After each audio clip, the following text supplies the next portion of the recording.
Travis Wayne Goodsell. Finished with American Primeval.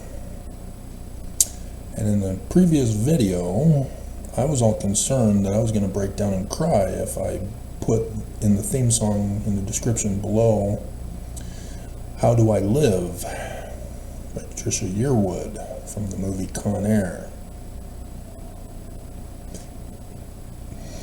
So I didn't put that song in the description below that video, and then finished American Primeval, and they got me. I saw it coming. They set it up for it to happen, so the audience would not be surprised when it happened.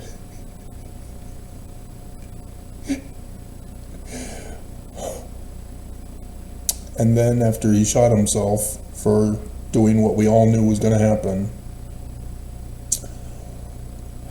they played in the background music Adam on Diamond. I lost it.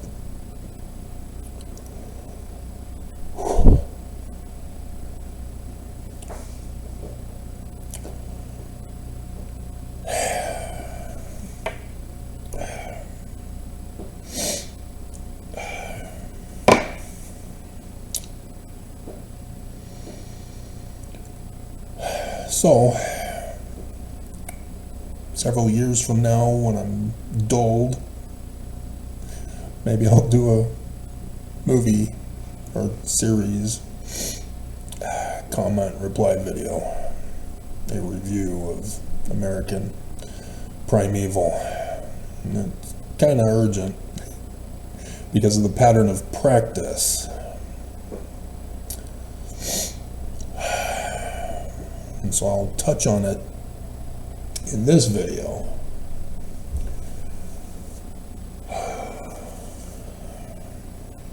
Because in a coming day,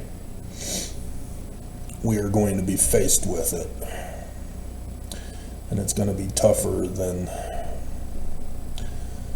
the beast Superman that Lex Luthor created.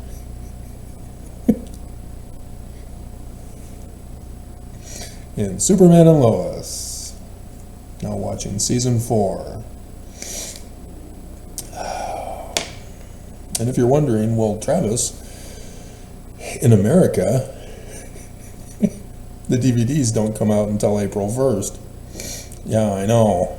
And because I knew, I checked around and found China was selling it.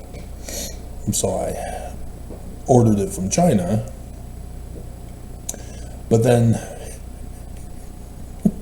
lo and behold, Trump takes office and then threatens tariffs and then implements the tariffs. Just barely. We're talking a day or 3 after the movie finally cleared customs and was in Colorado.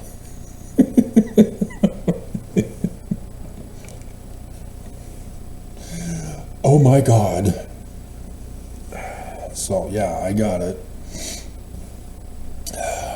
And I can't order from China anymore. And so I've resumed where I left off with season 3. So, yep. And in case you hadn't caught on, I'm a massive Superman fan. Hint, hint. The creators were Jewish, and so they used their Jewish understanding in the creation of Superman way back in the early 1900s with the comic strip. But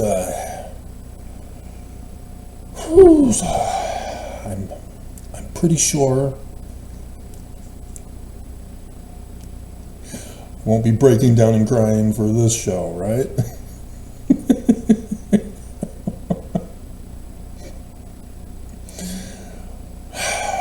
We'll see. But yeah, it's tough. You get toddlers who think that their parents are superheroes. And then one day the parents expose their true identity and they can never trust their parents again. So is ruined a child's life.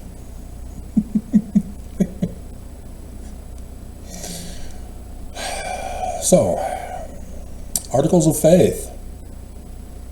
Didn't hear back from Stanford till today, but it wasn't for that. It's for something else. I still need to check on it. He sent me something from 2020.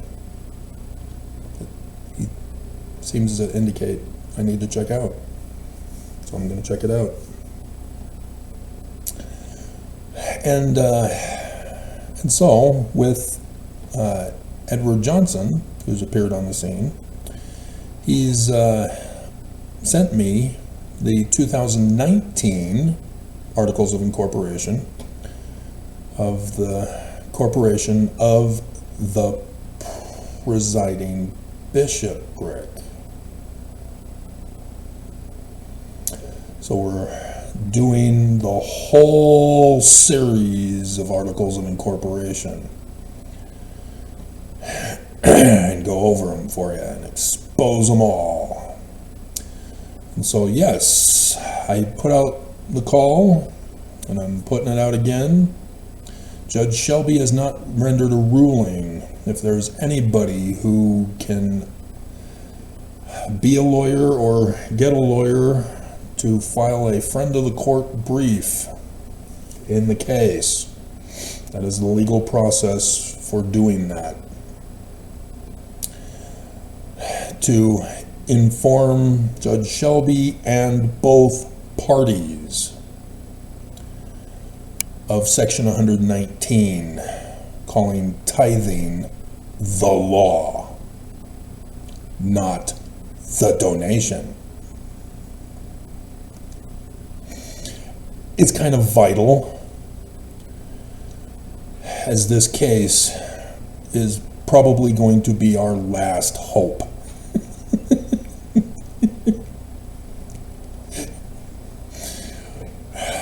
Every Mormon knows better than to call tithing a donation. And yet, those who sue call tithing a donation. The church lawyers who all went on missions, who pay tithing because it's the law, lie to the federal courts that it's a donation. As the church, likewise, on all the church news statements and other First Presidency statements, lie and call it a donation. And so the church in this particular case, as Shelby was former Mormon, he knows it's a lie to call it a donation. He was forced to pay because it's the law. And he left the church. So he's no longer paying. He knows this. And yet, by calling it a donation, he is granted his life to justify siding with the church in every single case. And so, that's why it's important to let him and both parties understand the document in Section 119 that it is the law to pay. And this is going to have major ramifications going forward as a result. That's all that needs to be said. Section 119, tithing is the law. And boom, end it. That's it. No need to get complicated and explain consequences and all that stuff. Lawyers know what to do. The church, in this particular case, against the 13 ex-foes who banded together for this one, used to manipulate the judge legal counsel for both evangelicals and Seventh-day Adventists, who are led to believe by the lies of the church that tithing is a donation, as the press in the local news, who are all Mormon, reporting on this, call tithing a donation. This is a huge scandal, and I'm shocked that Expos are not covering this correctly.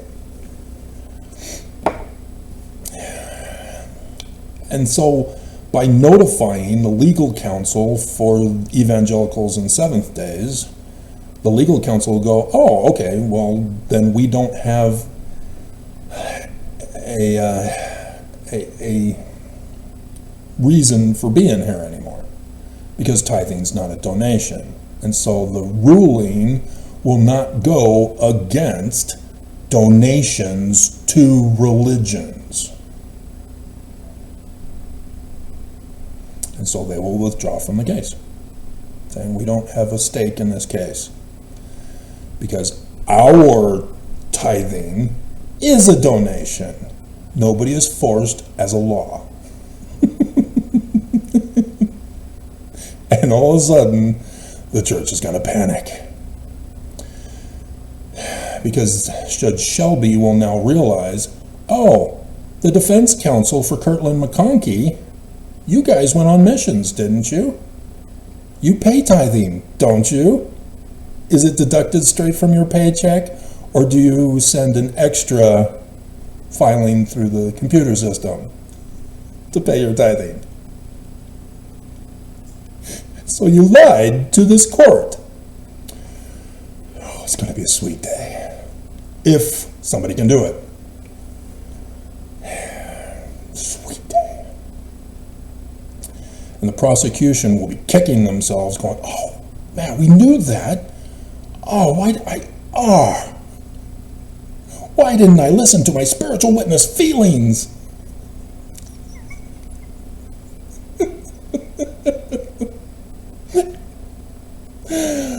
Sweet day. And so, yes, then he can rule, well, since tithing is the law and not a donation, Ensign Peak Advisors and all things going forward with tithing is therefore a crime, illegal. And that's just going to open up what The Rock calls a can of whoop-ass. Or is that Stone Cold Steve Austin? Or do they both do it? It's been too long. Been too long. Because aren't they having their WrestleMania? Or did they already have it? Or is it going to be held sometime soon? You know, are they holding it in Gaza this year? McMahon is holding it in Gaza? Or are you still fighting your legal case for what you did to the girl? Or girls? Dear God. Anyway.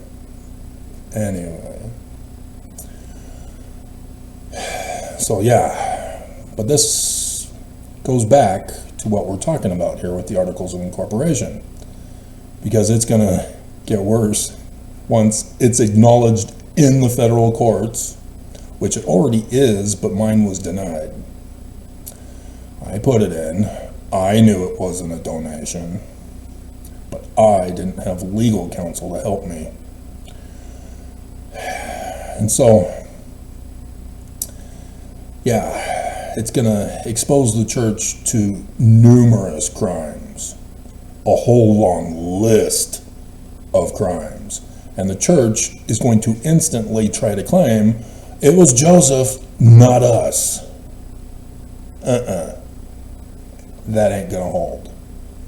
So I've been going over with you. It's a forged document by the Danites, put in after Joseph was assassinated, as they put it in written in 1838. Joseph Smith's law of tithing is blatantly different and has been there even now when he put it in the 1835 Doctrine and Covenants. Storehouses for the poor. And so again, it goes back to the previous video I did today, where section 117 just blows up this church in their face. Verse 11.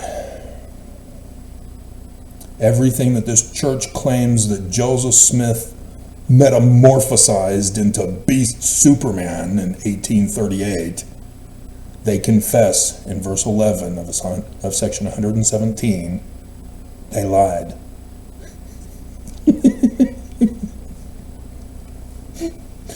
This is not the right name of the church. Joseph was not a pedophile. Joseph was not a rapist. Joseph was not an adulterer. Joseph was not a murderer. Joseph never wrote literal histories. Joseph Smith did nothing that this church claims he did. They lied. All of it is a lie. And it's a night and day difference of what they lied about. Jewish, not Christian. Real simple. It was there for every Mormon to figure it out. And because of their indoctrinating brainwashing, all Mormons miss it, like calling tithing a donation. So that would be great if somebody could do that or has connections. Otherwise, if they want to take a case with me again, okay. But let's go over this video first to show you how it would be different. Because the corporate board, we'll go over it. We'll go over it. So we start off with Daniel chapter 7, 13 and 14. I saw in the night visions, and behold, one like the Son of Man came with the clouds of heaven. Can anybody say Revelation chapter 19? Do they even 11? Yeah, they put Revelation 11:15.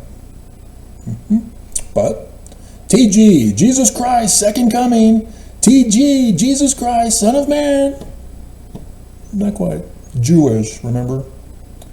Jewish. And came to the Ancient of Days. And they brought him near before him.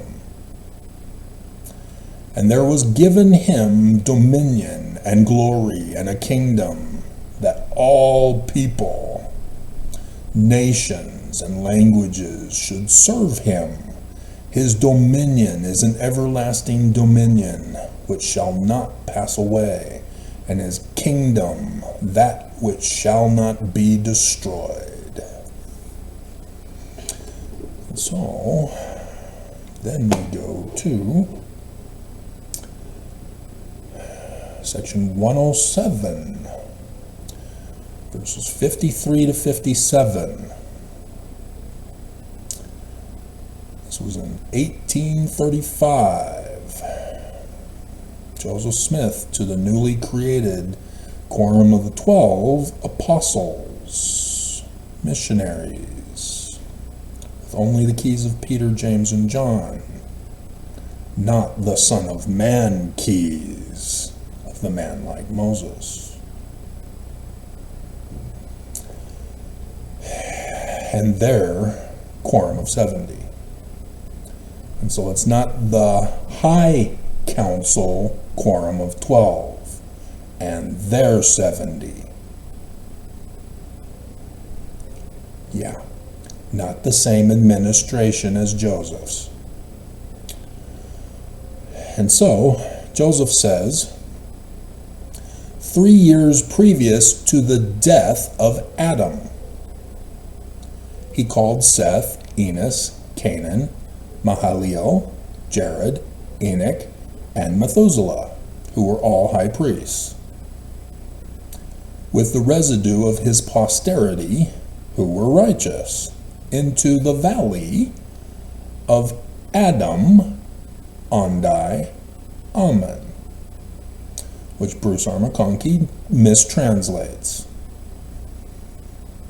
The place of God where Adam dwelt. Wrong. Adam, Amen, the sun god at noonday.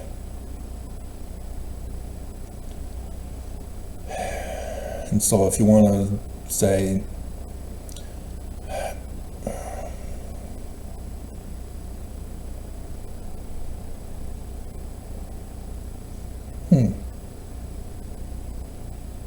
interesting. Anyway, we'll not get into that here.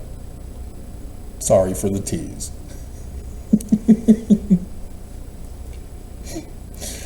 And there bestowed upon him his last blessing. And the Lord appeared unto them, and they rose up and blessed Adam, and called him Michael, who is like God.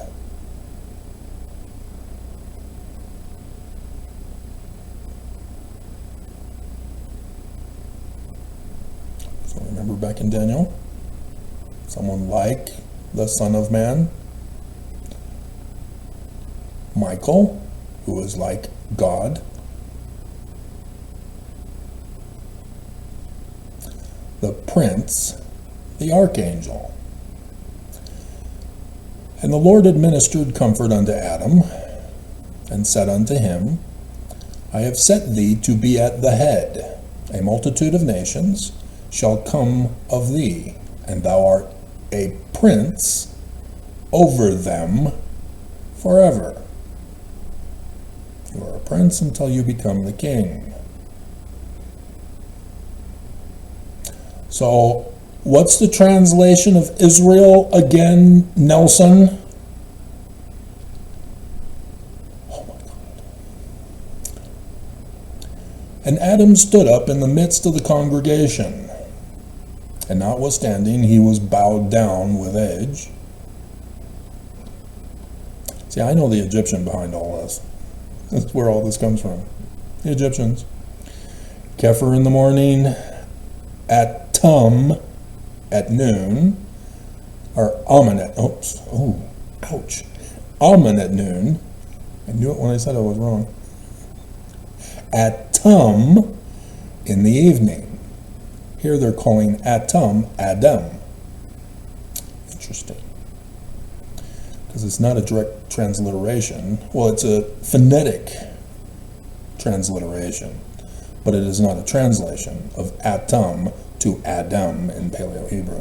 A big difference. But transliterated phonetically, sure, the same. Being full of the Holy Ghost, predicted, doesn't say prophesied? Joseph, what are you doing? Science? No! That was for you, child faith. Whatsoever should befall his posterity unto the latest generation. These things were all written in the book of Enoch. Yes, they were. And are to be testified in due time. Yeah, Zion, sorry, it's a project. I've got it. We'll do it later. It's one of those Zion projects. So like I said, I know it comes from the Egyptian documents, thus I have the book of Enoch from the Egyptian documents. And so, yes, if we can get to Zion, I can then spend the time to work on it, depending on other issues that may come up that will ruin my perfect plans again.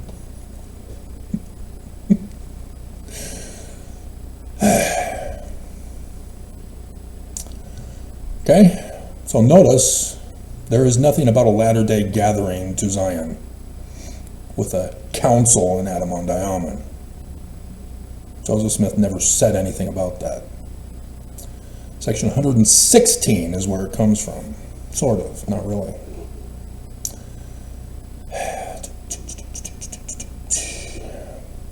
And section 116 is a forged document, because the Joseph Smith Papers exposes it as a forged document. It has the original written document of it. And knowing that ink takes 40 years to fade. And so you see that 116 has extra content that was not put in. And that extra content began at the lower end of a page with a previous text on the paper above it. And it's faded. And then the text that becomes section 116 is new ink. And if you're wondering, well, it's long past 40 years, it's like 200 years now. Well, you forgot about the caves that Brigham Young put the documents in to preserve them.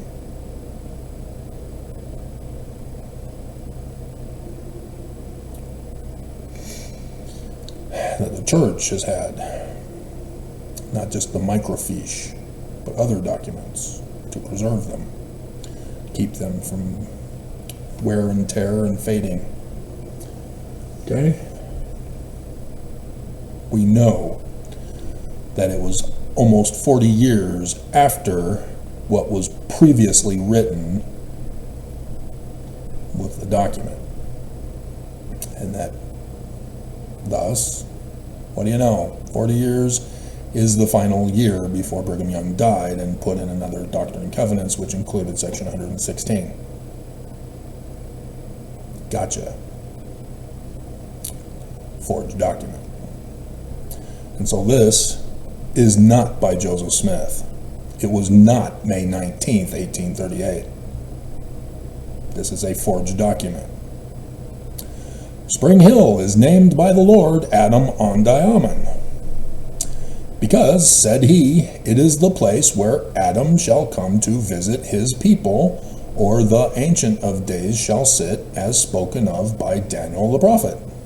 And thus was born the Adam-on-Diamond prophecy for the latter days. But it's not, if you've been following my channel. It is the Danites who did this.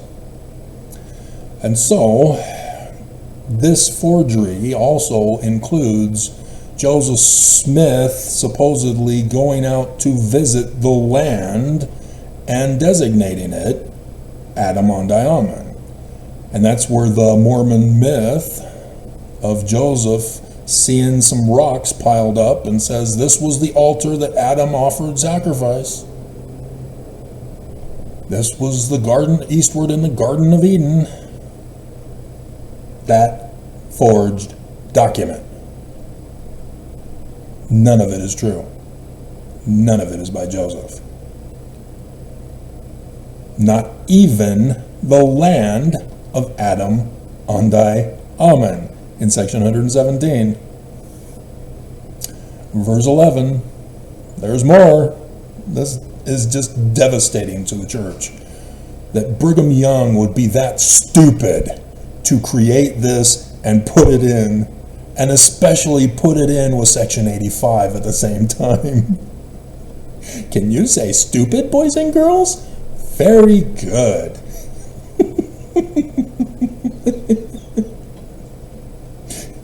Because Noel K. Whitney, this is why he did it, was to justify Noel K. Whitney being called to be the bishop at Adam-on-Diamond. and thus why they put 116 first, then this one. But 16 is a forged document, therefore this likewise is a forged document. Not only does it vindicate Joseph from all of the accusations that I went over with you and more, it also confirms that Adam-on-Diamond is the secret headquarters of the Nicolaitan band, the Danites, true Mormons of Brigham Young and Heber C. Kimball. That's why this is a bombshell that destroys this church. It was just stupid of them to put it in. And I've been telling you guys over and over again, if you're gonna commit a crime, don't leave evidence behind. The Mormons in American Primeval understood that and did all they could to murder and destroy any and all links to them. And they failed, but they understood. You don't leave a document trail. That's why it is so dangerous to even think of forging documents to lead people astray from the truth. That's stupid. Because it's a document trail that exposes you. Right, Mark Hoffman? So yeah, it was Partridge, Edward Partridge, who was the bishop under Joseph, not Newell K. Whitney. And so when Thomas B. Marsh does his affidavit, he says, they brought the loot that they stole from the neighbors after murdering, raping, and burning their homes down. They took all the loot to Newell K. Whitney, the bishop of Adam-on-Diamond. That's the first time he had heard about it. And yet, Joseph was the one who went to Liberty Jail. Framing and blaming, that's what they do. And so Adam-on-Diamond, in the Danite mind, is the original inheritance. Okay? So let's go to the W.W. Phelps hymn, Adam-on-Diamond. That was sung at the dedication of the Kirtland Temple in 1836, along with the Spirit of God like a fire is burning down the Kirtland Temple. So said all of the Danites in their journals once they got into the valley. They would then write about, oh yeah, and so I saw Brigham Young talking, and I saw the face of Joseph Smith, and I knew that he was supposed to be the true successor. And at the Kirtland Temple dedication, it was on fire. And angels. Yeah, they lied because of what they're doing to Joseph. They're mocking him. They're also leaking their plot for right now. The burning. Joseph Smith in a second vision adds to Malachi, the messenger, angel, they that come shall burn them, saith Jesus? Wait a minute, Jesus is supposed to come and burn people. Danites. And sure enough, American Primeval, what they did in Adam-on-Diamond and the towns around it is the same pattern of practice that the show reveals, that I've been going over with you. They burned down the forts, that were too close to their territory. And they explain it in the show. It's exactly what the Danites did. Salt Lake and Deseret is their new Adam-on-Diamond. Their headquarters. Their inheritance. Likewise was Nauvoo for the Danites. And in the Joseph Smith papers, you read that they incorporated the city of Nauvoo from being commerce. And then they also tried to incorporate the Church of Jesus Christ of Latter-day Saints. Joseph hadn't gotten back yet, or he hadn't arrived in Nauvoo yet. And yet the Joseph Smith papers are making it very clear Joseph is not there. It was Danites, because Adam-on-Diamond is out of the question. They can't stay there anymore. There's an extermination order in Missouri. And so they go and they settled their new secret headquarters in Nauvoo. And they go through the legal channels this time to incorporate the city as Nauvoo. But they couldn't get it for the Church of Jesus Christ of Latter-day Saints. And yet you can see in the Joseph Smith papers, when Joseph Smith isn't there, the times and seasons and meeting notes says it's the Church of Jesus Christ of Latter-day Saints. And remember, Brigham Young and his 12 have fled the country. Section 8, 118. Forged document. As I went over with you, as one of the in the prerequisite video playlist, Brigham Young's European license is a forged document because it's the wrong name of the church. And so, yes, 118 put the final year before Brigham Young died to blame Joseph to justify it. He went off to Europe to lie to the Europeans about the name of the church because he needed to flee the country. And so, when Joseph did arrive in Nauvoo, all of a sudden it's often not even named. The church isn't named, but they called Joseph the seer, not the prophet. And this is where Joseph Smith was then able to finally publish his 1838 history. And yeah, Joseph Smith Papers reveals to us, in both the times and seasons and the original document,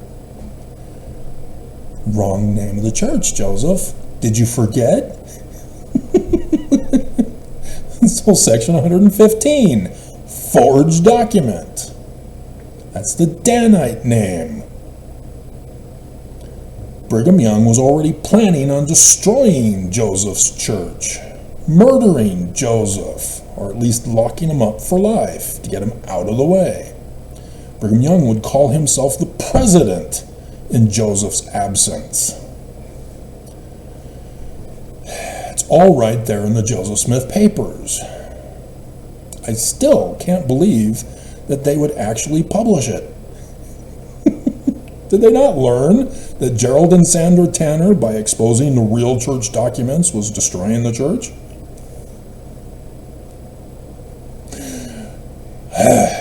Okay, so going back to Adam-on-Diamond. W. W. Phelps for the 1835 Kirtland dedication.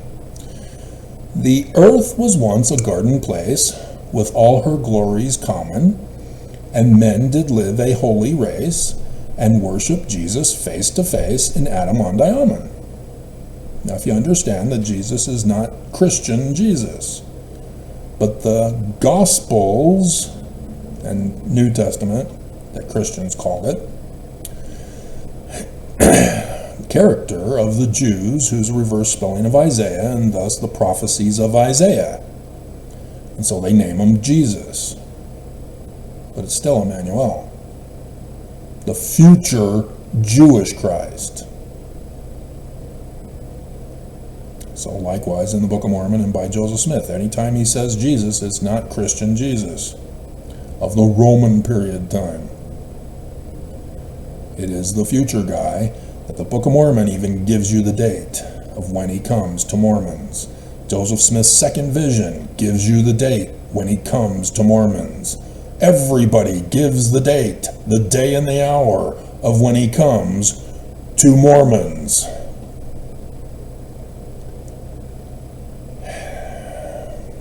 Christianity destroyed that knowledge and covered it up and hid it, just like the underwear covers and hides your nudity, your barn.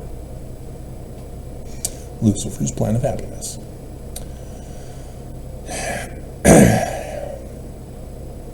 And man did live a holy race and worship Jesus face to face in Adam on Diamond. We read that Enoch walked with God above the power of mammon, while Zion spread herself abroad, and saints and angels sang aloud in Adam on Diamond. Her land was good and greatly blessed beyond all Israel's Canaan. Her fame was known from east to west. Her peace was great and pure, and pure the rest of Adam on Diamond.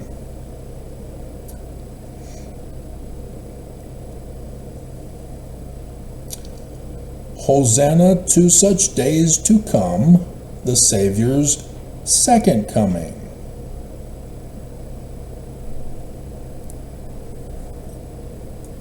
Only one. Josh. W. Phelps still isn't catching on yet. When all the earth in glorious bloom affords the saints a holy home like Adam on Diamond. Notice how W. Phelps isn't saying that Adam on Diamond is here in the United States of America. That is only the Danites with the Section 116 document. It was written 40 years later. Okay, so it is the Danites who are claiming that Adam had his home here in America. That Eden, the Garden of Eden, is west of Adam on Diamond. The kingdom of Zion called Deseret. Ta-da.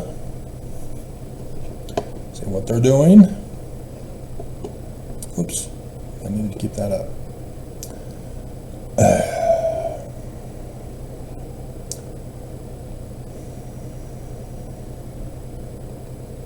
I'll just bring this one up instead. Good. Perfect place. Alright. So next,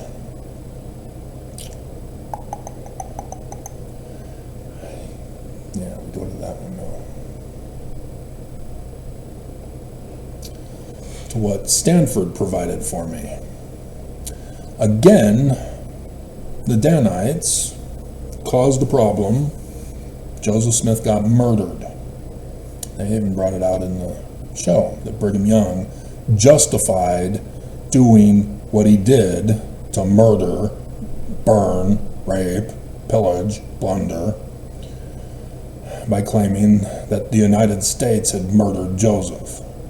And that was Brigham. He paid the Judas price to the Warsaw Lodge, and a group came as blackface. And then Joseph shot at them, chased them out. And then Willard Richards and John Taylor were the backups of Brigham Young to make sure it got done. And as Joseph Smith saw that John Taylor was standing over the shot body of his brother, knew that John Taylor had caused the single shot of my third great grandfather to go up through his jaw. Joseph then shot John Taylor 3 times, chasing him under the bed. Joseph then went over to his brother mourning. Then Willard Richards came up from behind, cowering in the corner, shot Joseph in the back, took his body, dumped it out the window to the well where the black-faced mob then shot him repeatedly. Put in the ball, tamped it down, put in the gunpowder, tamped it down, or gunpowder first, then the ball. Doesn't matter. It takes time, and it's long. That's why they didn't bring him up the stairs with them. And so all that talk from Willard Richards and John Taylor, and I think it was only Willard Richards or John Taylor, they contradicted each other's testimonies that were not used in trial. To claim that the mob was all at the door with their super long rifles and getting it through the door, and bullets were flying everywhere. And so Kimball covered up the walls to cover up the evidence.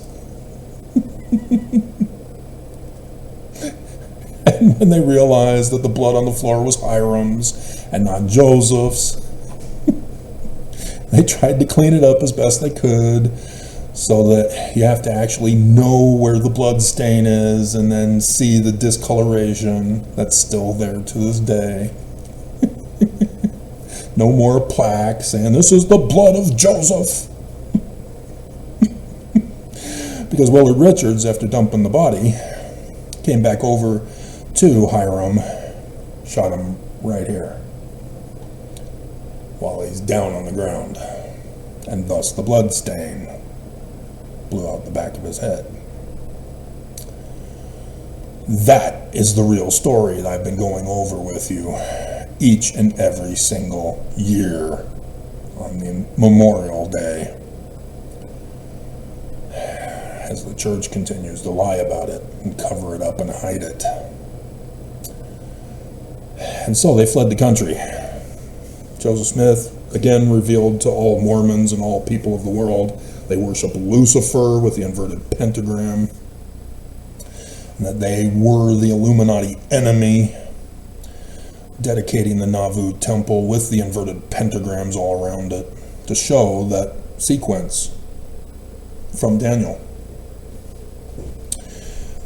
where you have the morning sun that rises as the sunstone. That was supposed to be Joseph Smith. But then you have the inverted pentagram of Lucifer, who we learn from Isaiah, because we don't care about science, of how Venus never gets to the noonday position, not even at night, because the sun blocks it out. And so it's not until just before, when Venus is to the right or to the west, or after the sun sets, that we would see it in the setting sky. Venus is never due south. And so, thus Isaiah speaks of it in such a manner. How art thou fallen from heaven? And the Latin Vulgate put in Lucifer, which was accurate to do so, because Venus is the star that Isaiah is referring to in the biblical Hebrew text. And Venus is the symbol of the inverted pentagram. Because of that. But nonetheless, it has become the symbol of Lucifer, the falling star of heaven. And the falling star has been known all the way back into the Egyptians. And so I just am appalled and mock those who think they're going to tell me that the inverted pentagram connected to Lucifer is some modern day creation and connection. Dumbasses. Get the hell out of here. So, yeah, I assume the game is now starting, or it will start at 4:30 if it's just an hour away. Is New Orleans? I think New Orleans is only 1 hour away from Utah, isn't it? So, don't spoil it for me if there is a kaboom. I'm sure I'll find out in the news if it does happen. It'll be all over the world. I hope it doesn't happen, but church wants their kingdom back. That's why we're going over this. That's why this is going to be 2 hours, and it might be tomorrow.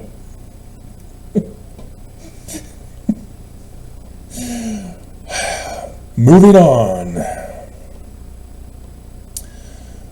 Okay, so they're in the kingdom of Deseret. But I still haven't found out yet between kingdom and territory of Utah, because they're now calling it the state of Deseret.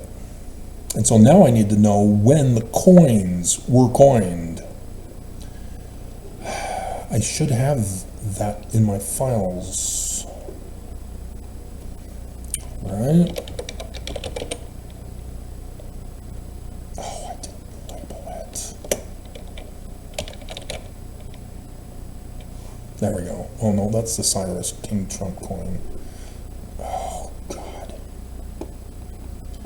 Please tell me I've got it.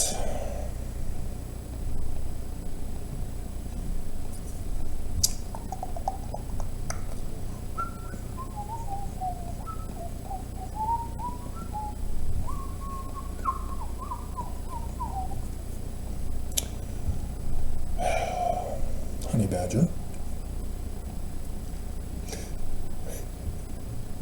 Wolf in sheep's clothing. Horseman of the apocalypse.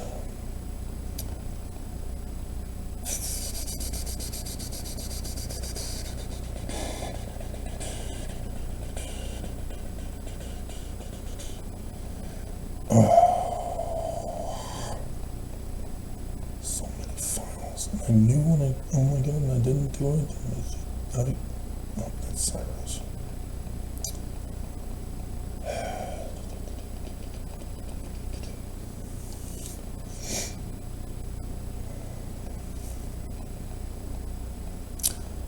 Probably would have been quicker to just search for it online and re-download it. There's Urim and Thummim. Joseph Smith's rocks and hat with the Urim and Thummim glasses. Kool-Aid.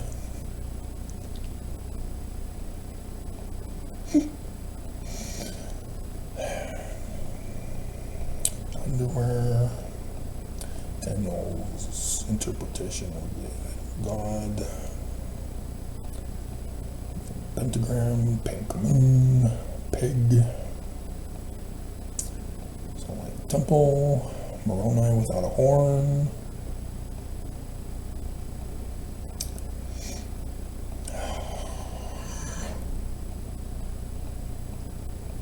I don't have it. Oh, that for nothing.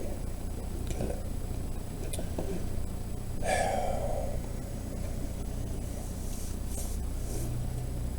Why this weekend, Google? Why?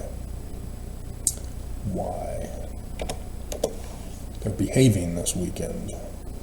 Why? Deseret coin. Oh. Oh. I see 49 on this one. So they may have been able to get away with it.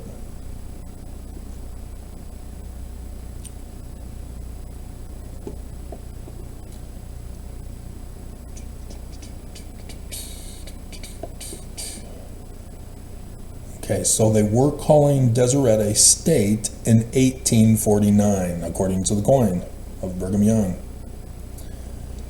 Which means, again, if you don't want to be exposed for your crimes, don't leave evidence, especially a money trail evidence. They knew. The excuse they gave, which we'll get into, was that they didn't know. It wasn't until January of 1851 that they were notified that it was the territory of Utah and asking Brigham Young if he wants to be the governor. And yet,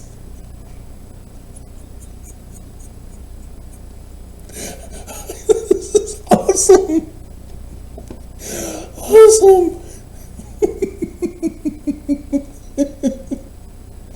Again, this is just awesome.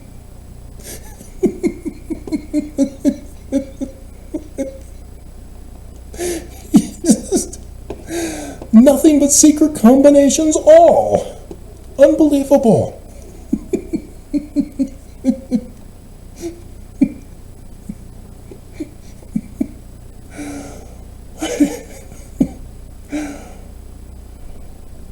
Cook Islands, okay, that's Queen Elizabeth. That's an official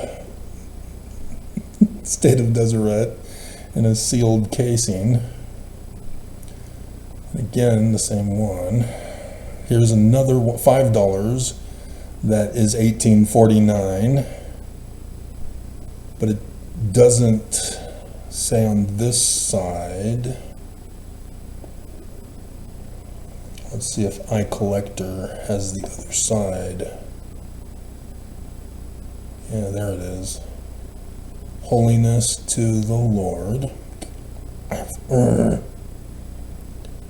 Okay, so let's get the fleur-de-lis with the all-seeing eye. What are you doing? No! $5. And it looks like GSLCPG.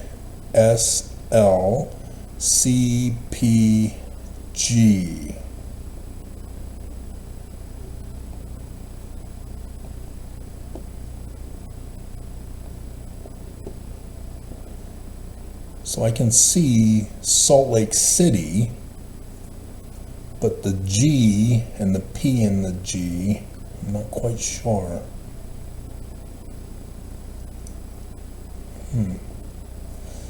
It has the handshake for that. Okay. Interesting. But again, 1849. And they did this with stolen plates, in case you didn't know. They did do the Queen? Oh my God. They are. The backside is the Queen. Queen Elizabeth. Oh my God, this is a bombshell. Elizabeth II, $1, Cook Islands, 2020. No, wrong one. Why are you showing them together? No, it is a different thing. Why are you showing them together? Another one. It's the same version in 1849. So it looks like Brigham Young did a whole printing in 1849.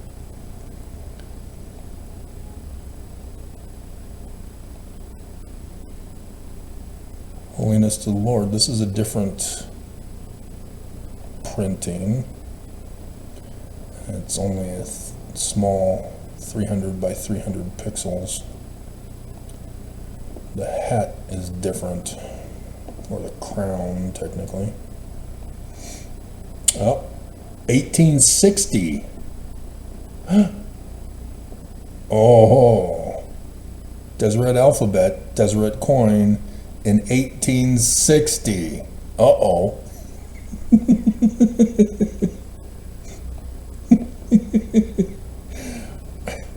Seriously? There we go. And then they've got Deseret, but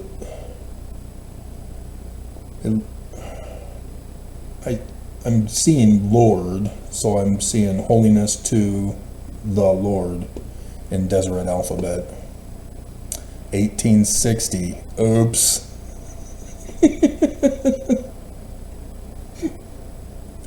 What's the other side of this, guys? What is the other side?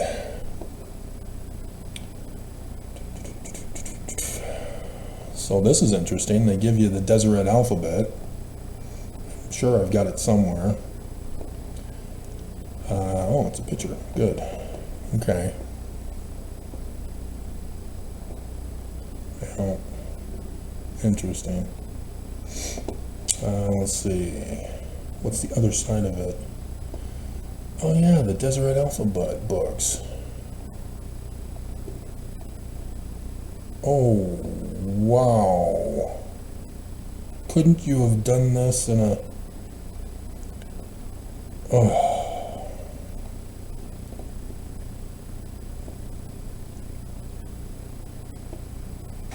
They've got the Deseret first, Deseret second books, and then the Book of Mormon Part 1 are available in the Deseret alphabet, but you gotta download...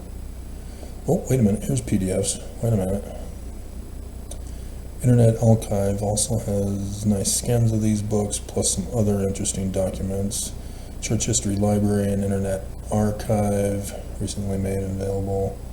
Scanned copies of the 1869 Deseret Alphabet edition of the Book of Mormon here.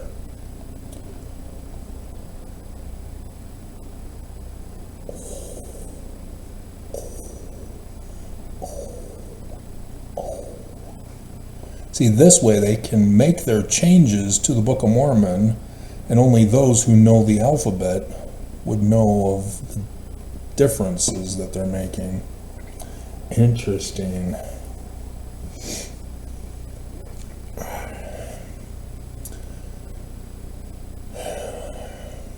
This is taking a long time to load.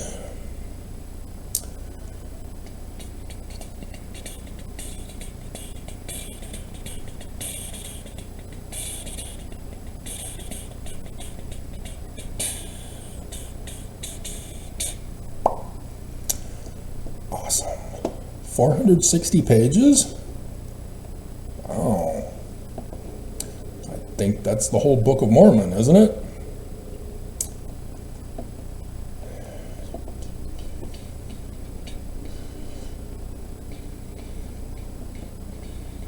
Awesome. Mine. And then... Okay, we got that.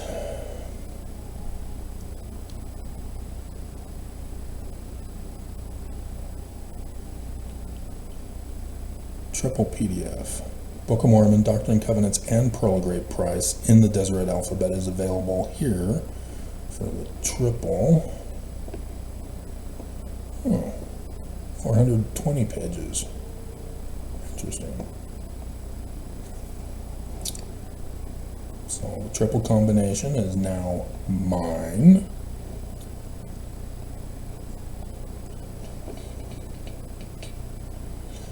See if we can get the first book and the second book. Wow. There's a bunch of stuff here. Okay, I'm gonna have to come back to this.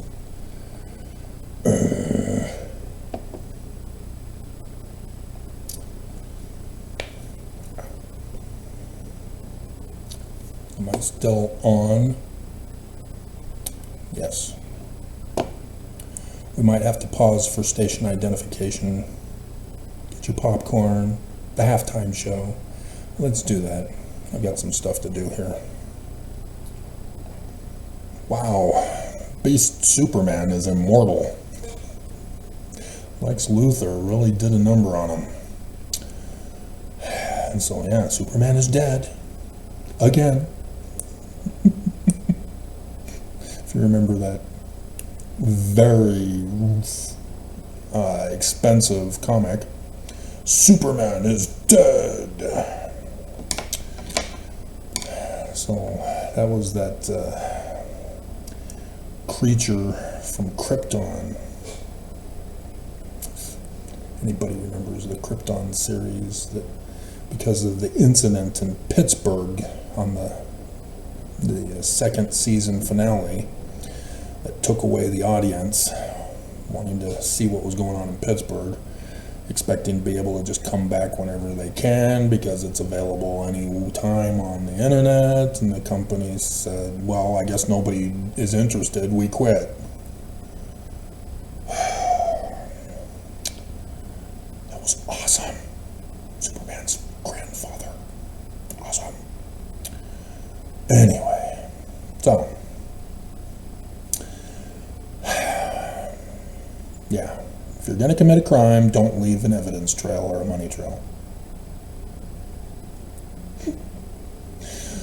So yeah, there's still, I found bills that were created in 1858 as Deseret territory.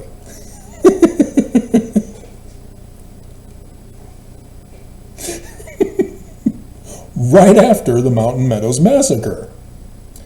The next year. And dear God. And so, yeah, the coin in 1860, saying Deseret on it, it doesn't say territory or state. In this particular case, the bills said only good in this territory, and they called it Deseret. And so the Deseret coin for the territory of Deseret, they were leaving out whether it was a kingdom or a territory or a state. But 49, yeah, state of Deseret. And so they clearly knew about Mexico seceding. And I went into that information when I covered Stanford's documents for you. And so, summary, Brigham Young flees the country and establishes, in accordance with the Illuminati number of 47, which still to this day we call it the Days of 47. The Days of the Illuminati on the 24th of July. And so, yeah, 24/7, 1847. Interesting. They knew what they were doing. And so they establish their new inheritance. That's why Brigham Young posed in the Nauvoo Temple with the Book of the Law from Section 85, which is about Zion in the latter days. It has nothing to do with back then under Joseph Smith. This was a letter to W.W. Phelps. And so he then prophesies of the future in this letter. This is why it didn't make it in our 1835 Doctrine and Covenants. It was a letter. This wasn't meant for the whole church, but he's revealing a super sacred secret to him, which Brigham Young finally published in conjunction with Section 117 for, God, it's stupid of him. To try to justify that, because Edward Partridge is the bishop here. And so W.W. Phelps is the court, or the clerk, or the recorder for this. And so then 6 Joseph Smith is saying, I'm getting a future prophecy. Pay attention. Still small voice. And then he says, and it shall come to pass that I will send one mighty and strong, which is the man like Moses, from Deuteronomy 18, verse 15. And then verse 8 is verse 20 about the false prophet. Because the false prophet dies, and sure enough, this man who is called of God and appointed, that putteth forth his hand to steady the ark of God, isn't he supposed to have the authority to do that? Nope. Wrong authority shall fall by the shaft of death. Just like in verse 20 of Deuteronomy 18. This is where it comes from. This is the Jewish Christ that he's talking about. It is not Jesus. And yet, Mormons caught on as Brigham Young putting this in just created chaos in the church.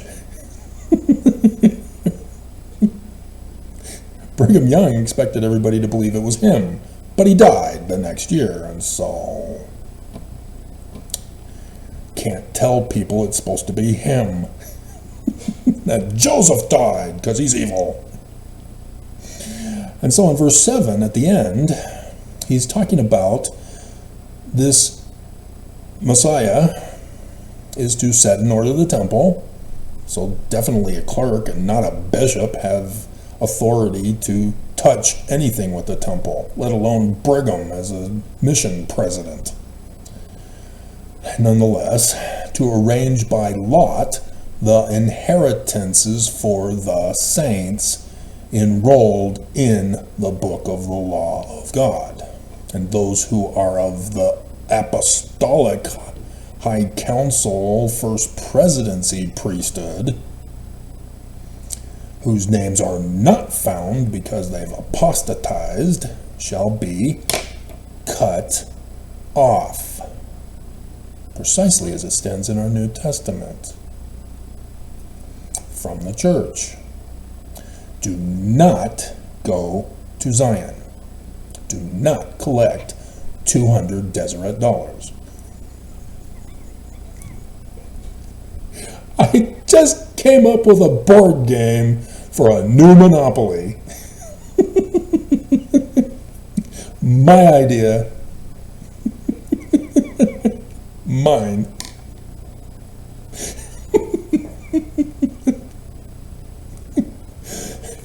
Deseret Monopoly.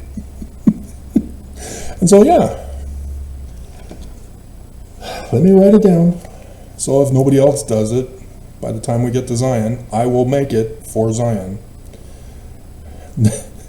Deseret Monopoly.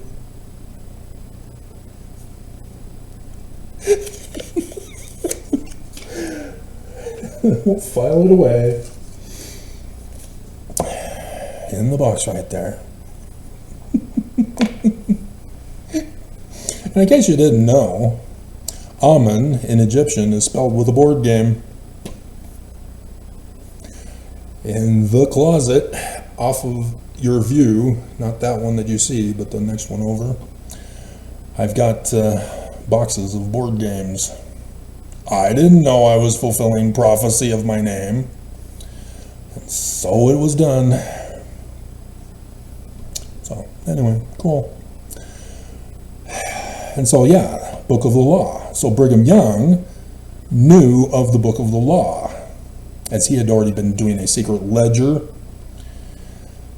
to claim that it was for the Temple of Nauvoo, but it wasn't. It was Brigham Young's secret stash that he used to pay for the assassination of Joseph Smith and to flee the country and steal the print press and the coin press for his Deseret stuffs. And and so in the Nauvoo temple, he's aware of this letter, or he knew of it from Joseph Smith talking about it for the latter days, but Joseph never kept one for his church, because he's talking about the future, the latter days. And I've been telling you that, yeah, I'm going to do this. I had already done it before knowing that that's what it was. That the system that is already in place is that the church administration has communications from the bishop to the membership records. And so if everything were to go as I wanted, and it's not, so I don't know how it's going to happen, we're all doomed, we're all going to die.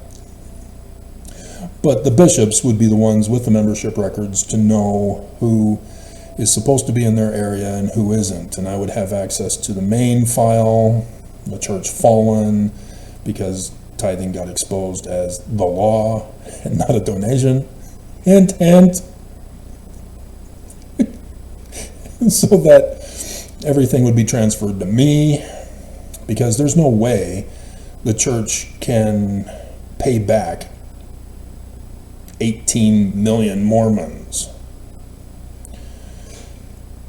because there's only 2 to 3 million left in the church. And so for Judge Shelby to dissolve the church, which he should, rather than allowing a lawsuit to go forward, that would be stupid. By exposing that the church had lied about their position, they need to instantly be dissolved.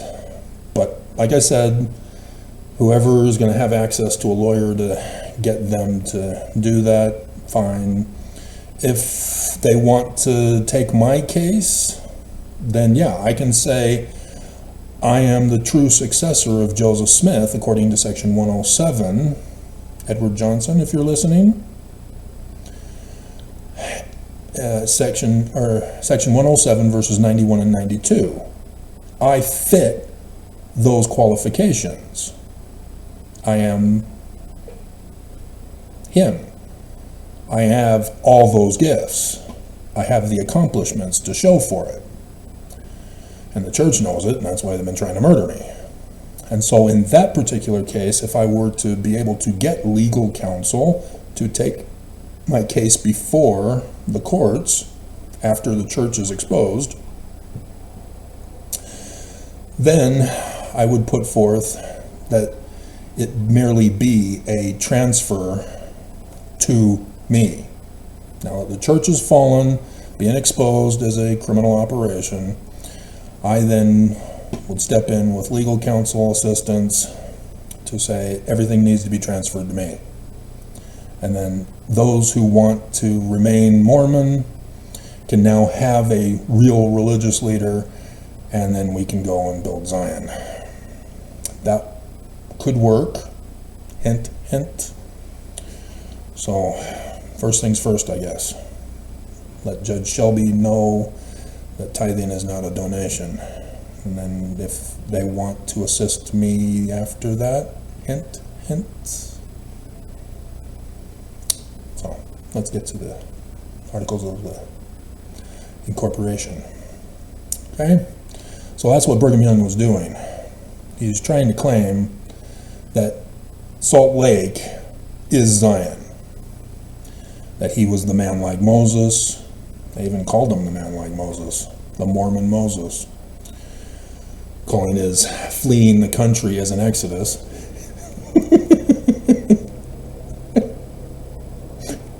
But then bringing others through slave trade and sex trade was the exodus.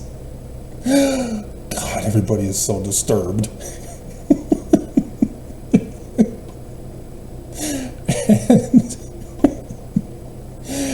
And so, 24th of July, 1847.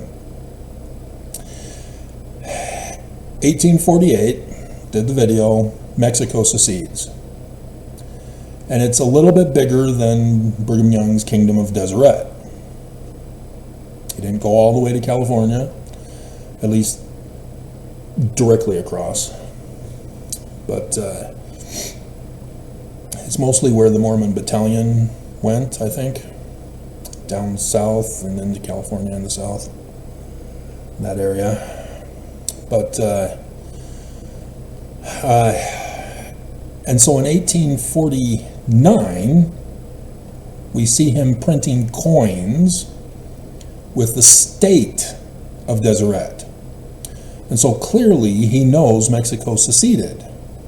And that was his complaint, that he didn't know.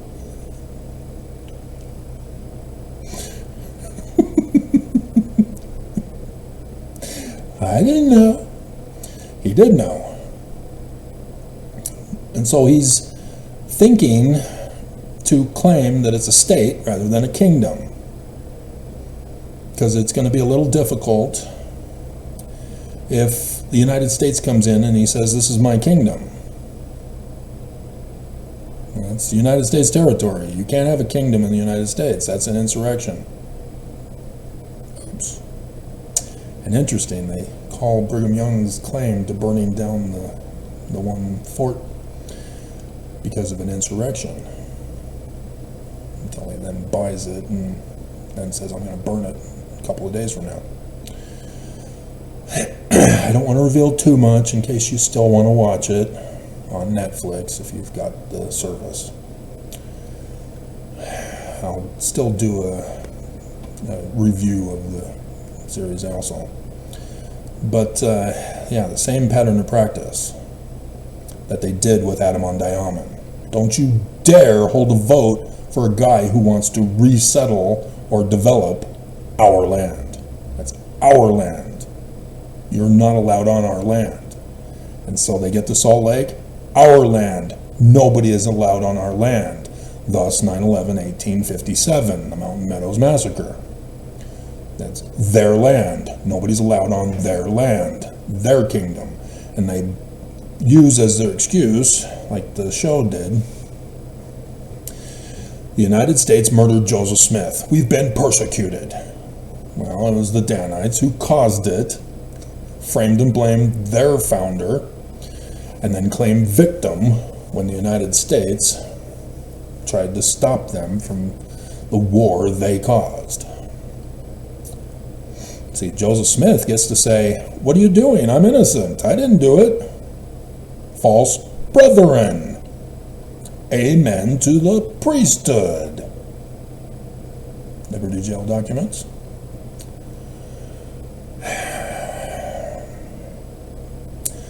And so, yes, this is their tactic. Frame and blame, and then when people come to get them, they then claim that they're the victims. And then they justify as victims to defend themselves and their land. And so they just keep repeating it over and over again, repeating it to all the members, so everybody believes it. So everybody now becomes a weapon against anybody who dares to molest or make afraid. And it still carries on to this day. And so, 1849 was also when Brigham Young did his perpetual immigration fund for slave and sex trafficking of children and adults, to bring them to Zion. And then once they get here, work off the debt with the Deseret coin,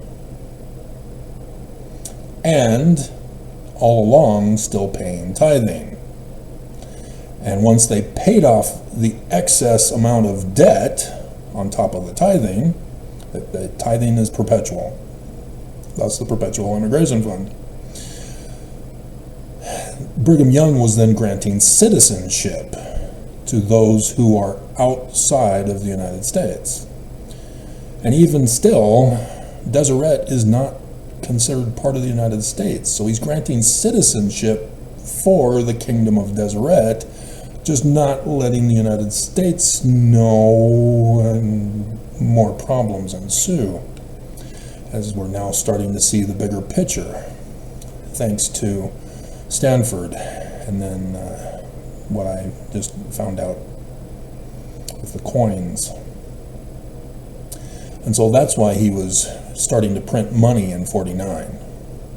so that that money can then be used for the currency to pay back the debt as slaves and sex slaves, as well as for the tithing funds as well for his kingdom. And then January of 1851, they finally figured out that it's going to be the territory of Utah. And they had sent a letter to Brigham Young in that January saying, it's the territory of Utah, we understand you're a leader out there, you can be the first governor. And he knows about this. And yet, despite knowing this, in February 6th, 1851, which was passed February 4th, 1851, Brigham Young approves in the Incorporation of the Church of Jesus Christ of Latter-day Saints. Not a company, the church. They already have their own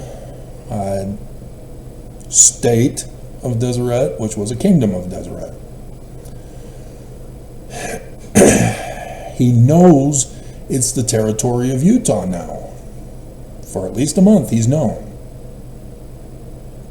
He can no longer claim innocence with the coin.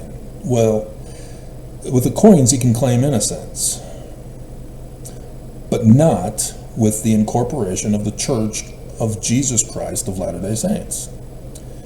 February 6th, it was signed into law by Brigham Young. Approved. Thomas Bullock was the clerk. Brigham Young knows he's governor. Brigham Young, governor. But it's for the state of Deseret. Oops.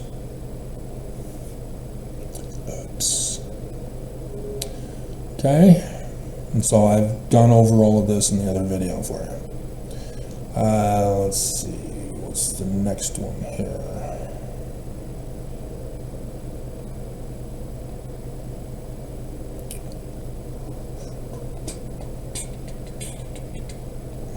Where's their video? What the? There should not be videos. Not be videos. Okay. So amended. That's for that one. I know I did the picture. Where is he?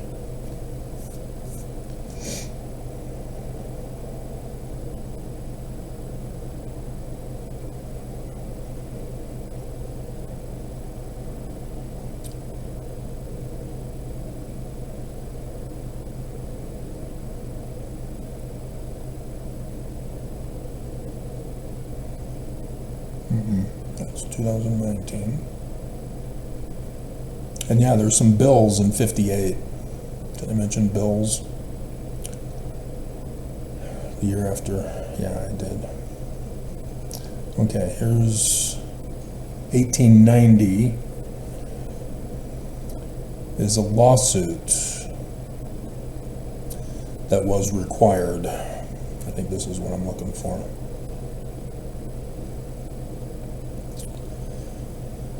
Okay, Mormon Church versus United States, 136 U.S. 1, 1890.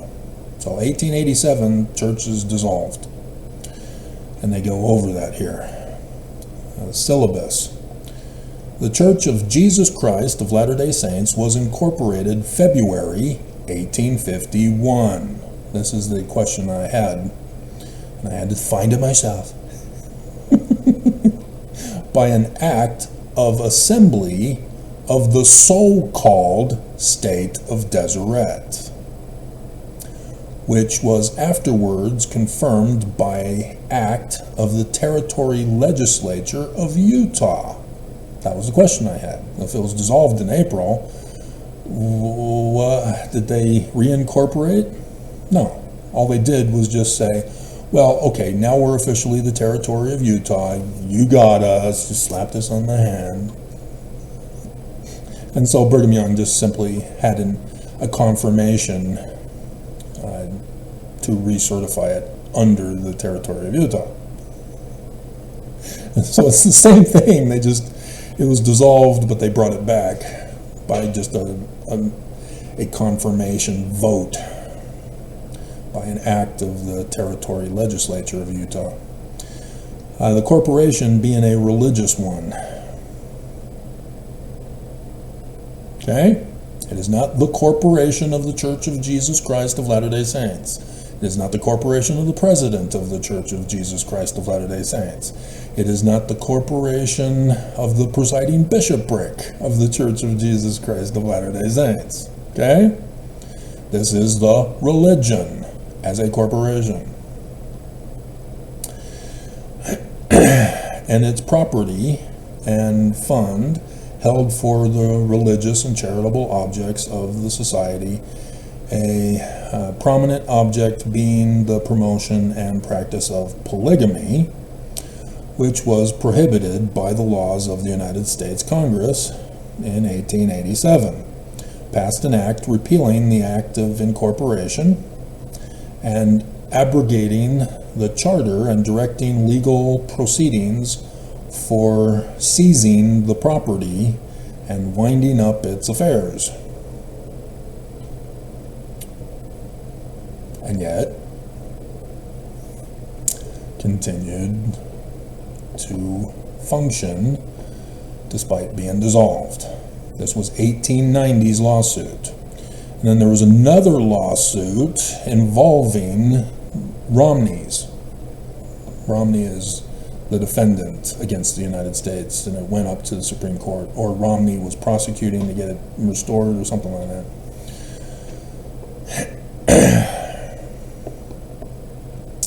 And he failed too. And then the Reed-Smoot hearings in the early 1900s, I think it was actually 1900 or 1901, something like that. Okay? And so then we go to,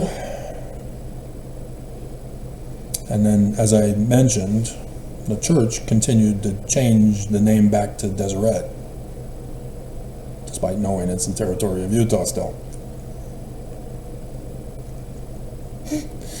And they apparently got away with that.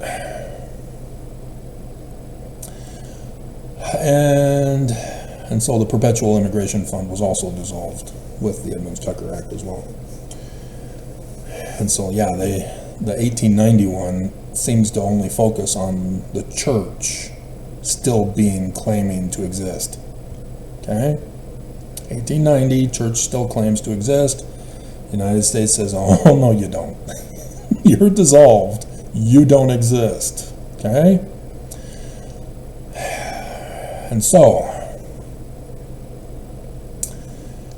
in November 26th, 1923, after the dark days of Mormonism, Dark Ages, Heber J. Grant, still fooling Mormons into believing the church exists. That was dissolved in 1887. That again was dissolved in 1890. And even the Supreme Court with the Romney decision, and even the Reed-Smoot hearings, the church is still fooling its membership into believing the church is real, it's existing, it's true, etc., etc., etc. And so Heber J. Grant secretly files articles of incorporation, but not the church. It's a corporation. The church is gone from the face of the earth. We're seeing how these guys just refuse to obey the laws of the land. He incorporates the name, the corporation of the president of the Church of Jesus Christ of Latter-day Saints. So it's a corporation. It is not the Church of Jesus Christ of Latter-day Saints. That's dissolved. So why is it a corporation of a dissolved church? Okay? 1923. And he says that this corporation shall have power without any authority or authorization from the members of the religion. Mormons no longer have a say in the running of the church. Where Joseph Smith, you had to have votes. Members had a vote. No more. That's why. It's because of this. Mormons don't know better. Okay? So thus the criminal operation has resumed. Illegal, because there is no church. It's a dummy corporation, in accordance with legal terminology. It's just a corporation to make money with nothing. Dummy, or a shell corporation. Shell corporation is a little different, but church has those too now, offshore bank accounts.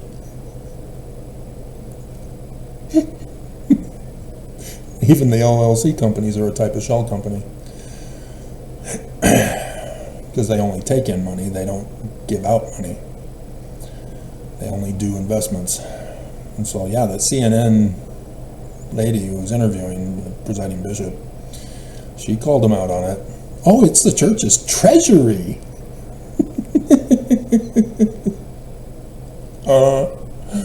Whatever. Okay, so we have Heber J. Grant doing an amendment to his Articles of Incorporation. We're doing the full Articles of Incorporation, in case you hadn't caught on. On the 13th,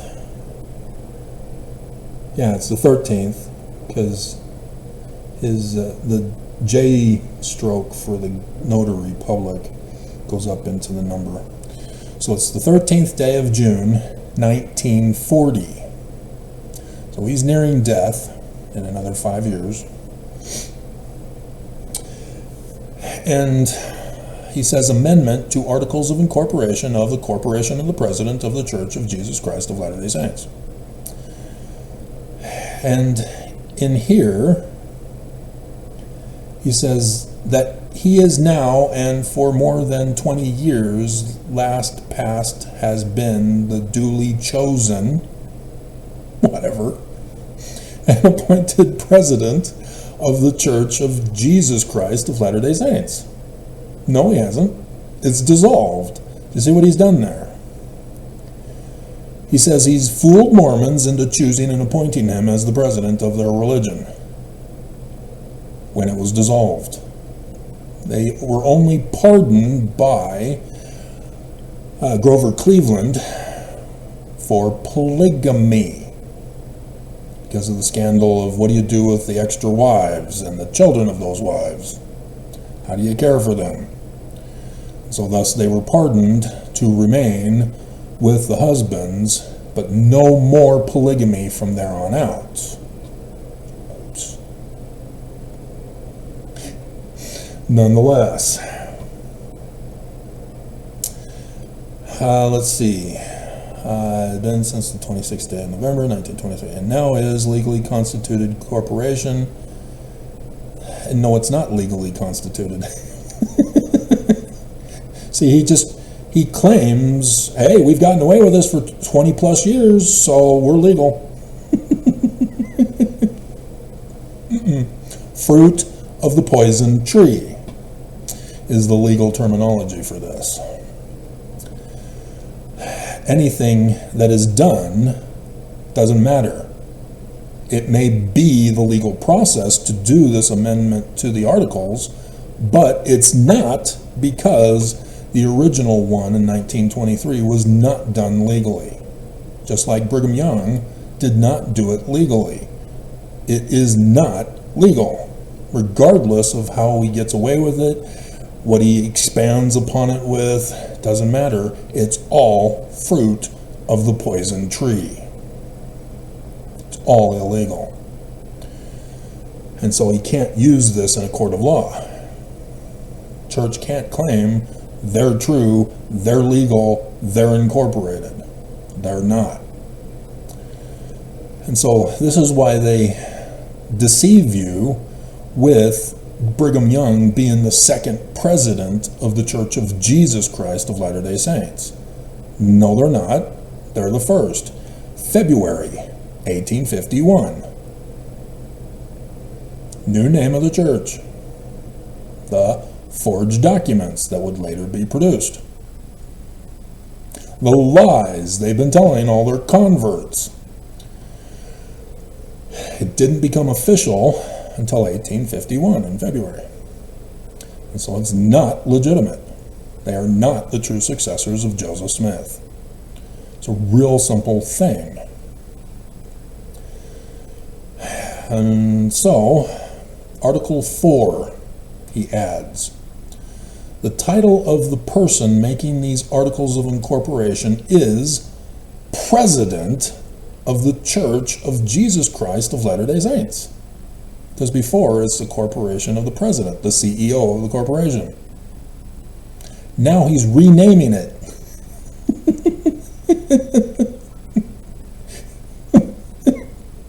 Now it's the corporation of the presiding high priest of the religion that doesn't exist. It's been dissolved. They never reincorporated it.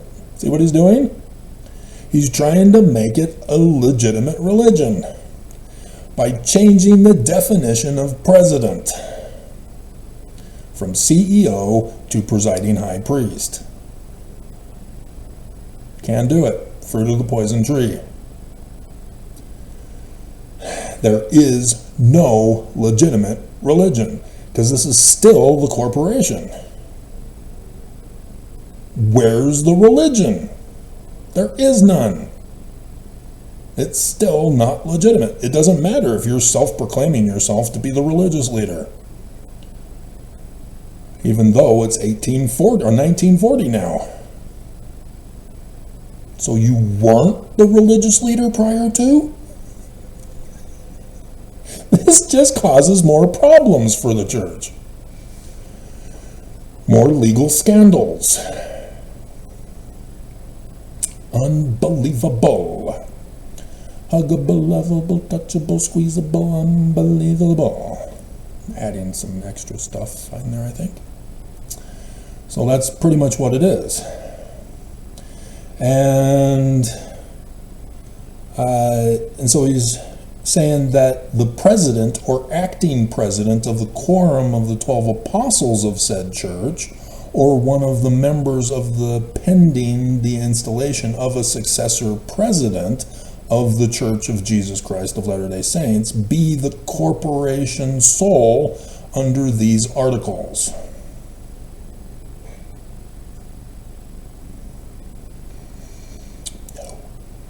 See, now he's trying to claim that Brigham Young's succession of John Taylor, through the administration process, the president of the 12 becomes the president of the church, and he's now trying to claim that the president of the church is me. That's what it means. Not CEO of the corporation. See this little con job he's pulling here? During the war is when he's getting away with it. World War II. And he's trying to sneak it in. This was all done in secret in the county of Salt Lake, United States of America, state of Utah. The Freedom of Information Act has not yet begun. So, oops, didn't like that. Yeah, this is going to be tomorrow.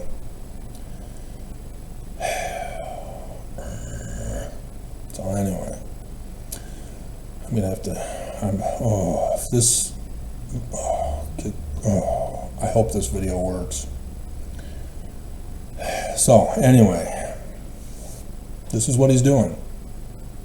He's pulling a fast one on the United States.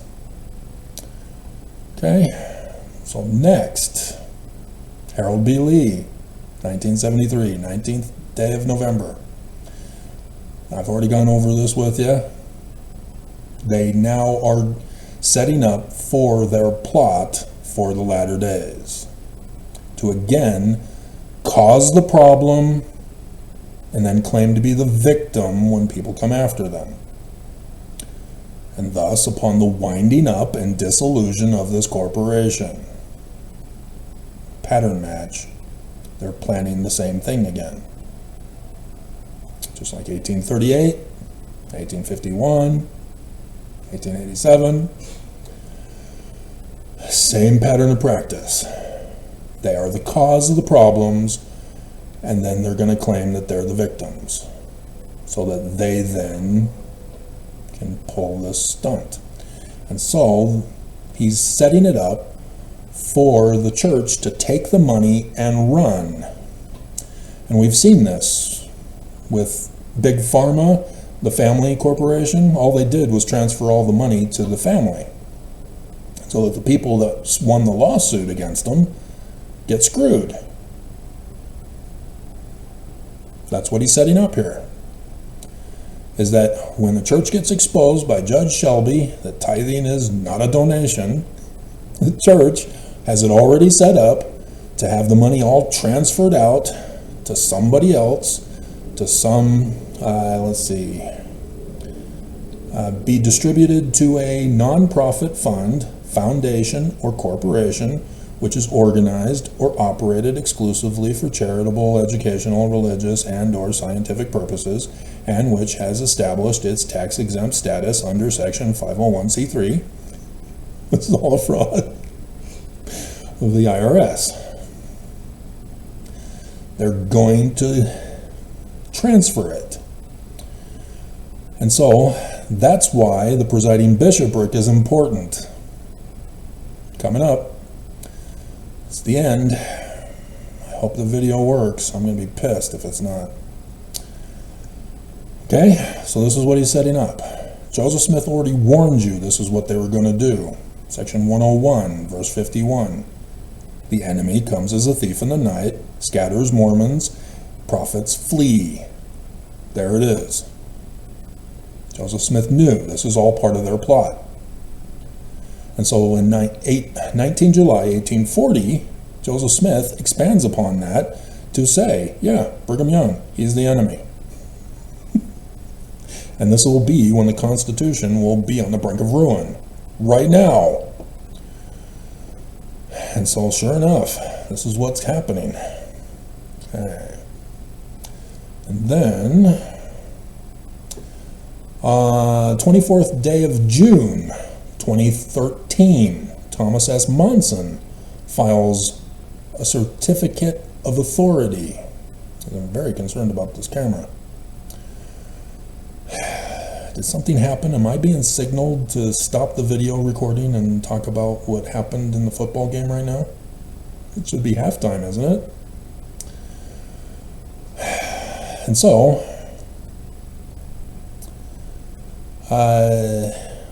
this certificate of authority supersedes and replaces that certificate of authority dated 29th of June 2007, granted to Craig L. Christensen.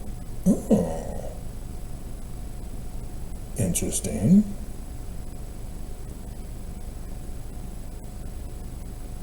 Yeah, I've done my one-on-one with Craig L. Christensen before. It was at the Super Smiths downtown, where Nelson also. He came in to the upper level, where I was up there as well, and I saw him come in, and he was all huffing and puffing. He was upset about something. He was annoyed, distracted, was looking for something. He comes in, gets past the registers, right before the stairs, and he's looking around, and he's not finding what he's looking for, and he just storms right out.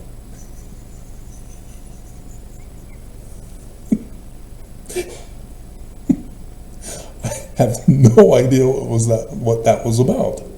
But that was my one-on-one with Craig L. Christensen. The then incumbent of said corporation of the President of the Church of Jesus Christ of Latter-day Saints. Incumbent?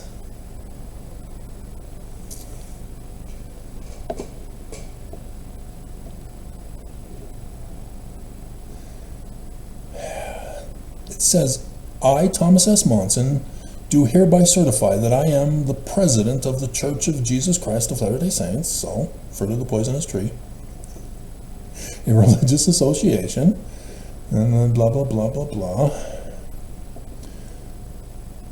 Let's see, pursuant to section 1678, I hereby designate and appoint Robert W. Cantwell as an agent authorized and empowered to act and execute such documents as may be necessary or appropriate on behalf of said corporation, Sol, for the following purposes anywhere in the world: to purchase, sell, lease, develop, use, improve, encumber, mortgage, release, convey, or assign. Oh. Interesting. So that's what Craig L. Christensen was previously. That incumbent, to enter into contracts, to sell, and so thus, when they go around the world to Russia, whoever is the guy, Robert W. Cantwell, since 2013, he was the one that went and signed the contracts in Russia for the temple, and thus received in return the $32 billion through the LLC companies. Huh. Interesting. So this, they're divesting it away from Monson, the president of the church, to do these kinds of things. And thus, these guys are the ones that would be the frontline ones to get in trouble for funding terrorism, for example. But it's all under the orders of Monson still. And so yeah, the corporation is separate from the church, but the church doesn't exist. Okay? And so now they're putting the corporation in the hands of somebody else to do the dirty work, all of the work for the corporation instead. So that Monson basically is saying, I want nothing to do with the affairs of the corporation. You know, it's going to be Robert W. Cantwell since 2013, and prior to is Craig L. Christensen. Okay? Signing all the checks and such. But they always use the president of the church for it.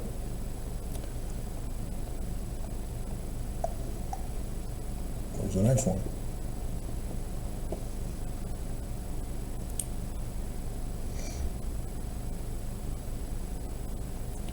Okay, and then this one, there was a 2014.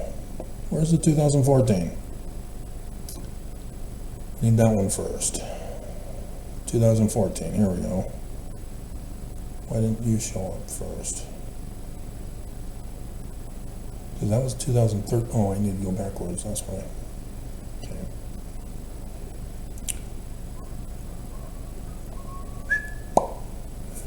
All right, certificate of authority again, rather than amendments to the the Articles of Incorporation. I hereby designate and appoint Robert W. Cantwell, Douglas H. Martin, and Stephen C. Penrose as agents authorized. So Robert Cantwell was getting overwhelmed, and so he appointed two other guys to assist him. It was most likely a presidency with two counselors, but since it's not an official thing and it's a secret combination from the members, that's what they're doing. Interesting. Interesting. Okay. Okay. then the new one that Edward Johnson got me. So we already know the fruit of the poisonous tree. And so this is an amended and restated Articles of Incorporation of, new name, Corporation of the Presiding Bishop of the Church of Jesus Christ of Latter-day Saints. It is no longer COP since June 19th, 2019. So everybody's paycheck stubs, because Irene got leaked, says COP. Now it's COPB. I'm willing to bet you they keep it COP so that nobody knows. Okay?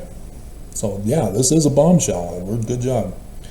Corporation of the Presiding Bishop. And so this still is illegitimate, because the company's illegitimate, because there is no church. Fruit of the poisonous tree. Whereas the revelations, rights, practices, and policy of the Church of Jesus Christ of Latter-day Saints, which is an illegal operation, a global Christian faith. Well, there's a lawsuit there for that alone. But with the name Jesus, it already existed. Because we're Jewish. They need to give up the Book of Mormon and Joseph Smith if they're going to claim to be Christian. Because they're giving up the Jewishness of Joseph Smith in the Book of Mormon. And spiritual body, the church, they're pushing the religious freedom thing here. Recognize the president of the church as the individual and office holder who presides over the whole church, which doesn't exist. It's illegal. And Wilford Woodruff said, we would never lead you astray as leaders of this church.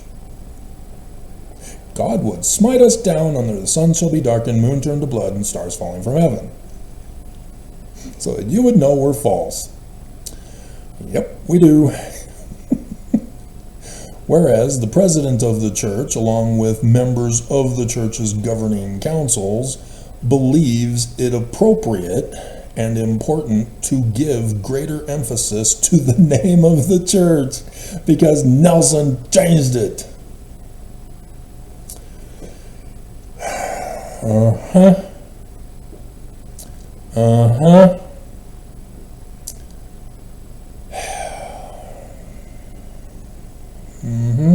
See, he says churches governing councils.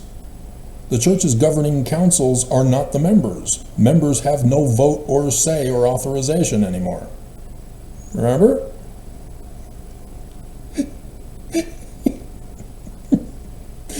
This is why the church is a lay ministry, but the corporation is practicing priestcraft with the front of being a religion.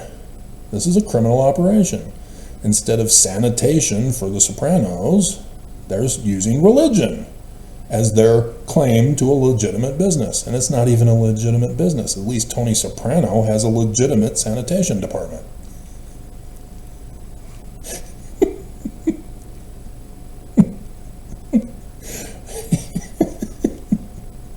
His book of the law is the extra money that the bagmen take in for his criminal operation.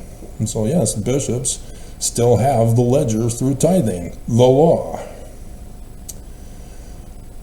Oh my God. And directly align the corporation's oversight with the office of the president of the church. Now, therefore, in conformity with the foregoing illegal operation and pursuant to sections 16.755 and 16.714 of the Utah Code as amended, corporation of the presiding bishop of the Church of Jesus Christ of Latter-day Saints, a Utah corporation sole, hereby amends and restates its amended and restated articles of incorporation to read in their entirety as follows.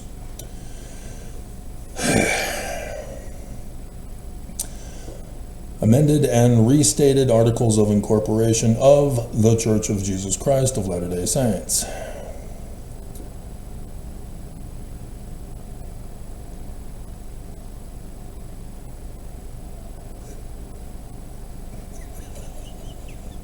So there was a previous corporation of the presiding bishop of the Church of Jesus Christ of Latter-day Saints, Edward. That's what this is saying. Because this is now, oh my God, these guys are bastards. There's another Articles of Incorporation out there that changes it to the corporation of the presiding bishop. And so this one that you gave me is to change the name from the corporation of the presiding bishop, which changed it from the corporation of the president. Now it is the corporation of the, it is not a corporation. It's just the Church of Jesus Christ of Latter-day Saints. Bastards. And I filed under the corporation of the president. Bastards. Bastards. Okay. Now I understand. Yep, this was their secret plot. And so yes, now they're claiming there is no corporation of the president. So it's not COP anymore on the checks.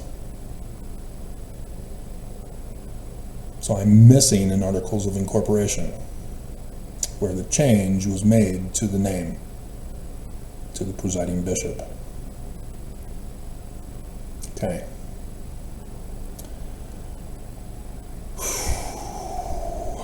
So it's between 2014 and 2019 when it occurred. So it's within that time period. And they don't say when it was previously. Okay. The corporation shall be perpetual unless terminated pursuant to the terms hereof. And then purposes and limitations. So now they are literally claiming to be a religion, reincorporated. See what they did? They were not legitimate. They were doing a secret combination behind the government. Heber J. Grant did a corporation of the non-existent religion, dummy corporation, and then getting away with it over the years. They were doing amendments and certifications for the corporation. And so now under Nelson, he's doing away with the corporation of the president, corporation of the presiding bishop. It's now the Church of Jesus Christ of Latter-day Saints, which was dissolved, does not exist. It's the fruit of the poison tree still. Because all of it is based on that path back to when it was dissolved. They never legally restored the church. Wow. Bombshell. And so A, the corporation is organized and shall be operated exclusively for the religious, educational, and charitable purposes within the meaning of Section 501c3. We can now. If Edward, the guy, does the friend of the court to Judge Shelby makes his ruling based upon that, then if he wants to take my case, I don't know how to pay him. If he wants to do it so that he gets paid after winning, I don't know how this will work. But If he wants to take the case for me, this is how we can do it. Because they're saying exclusively for religious. Because the educational and charitable is all religious. So yes, we can now say, this is a fraud. It's been exposed in the courts. We now have a person who is the legitimate successor according to section 107 verses 91 and 92. It needs to be transferred to me. Okay? This is how we can do this. That we can save Mormons and get them to Zion. Because there's a coming war. We need to hurry. Judge Shelby needs to hurry. So this is how I see it can happen now. I didn't know how it could happen previously, but now I can see how it happens. Because the church is now claiming to be full religion, not a corporation anymore.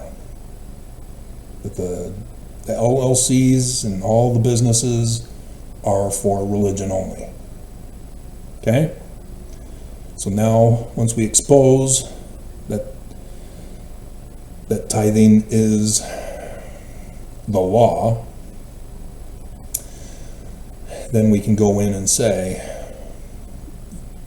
they're a criminal operation, fruit of the poisonous tree. I am the legitimate religious successor of Joseph Smith, and say that it needs to be transferred all to me. Okay, B, as a spiritual body. Just digging a deeper hole, Nelson. The church is not a judiciary, a juridical entity.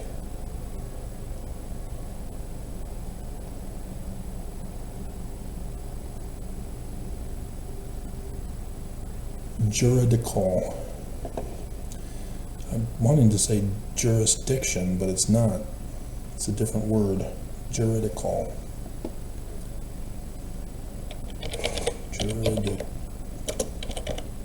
Juridical. Relating to judicial proceedings. That's the excuse they're using in Judge Shelby's court. They're not subject to civil prosecution. That's what they're claiming. Because, oh my God.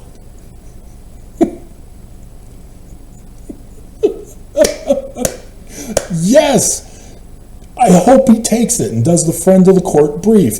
That will shut this down. They are frauding everybody by claiming it's a donation. It's not a donation, it's the law. Therefore, they are juridical entity. Yes! Oh, this is awesome. I hope this is recording. If it's not working, I'm going to be pissed. And so, yes, they're saying that this is a religion only. We're not to be touched. First Amendment, religious freedom, back off. Constitution allows us to do whatever we want. That's what they're arguing in this case. Holy crap, there it is, right there, B.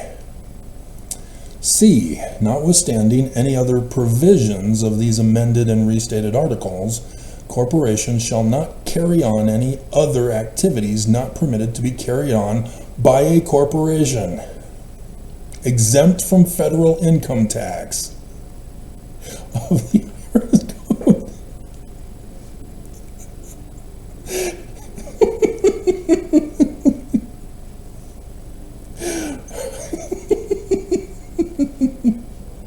No part of the net income or assets of the corporation shall ever inure to the benefit within the meaning of the section.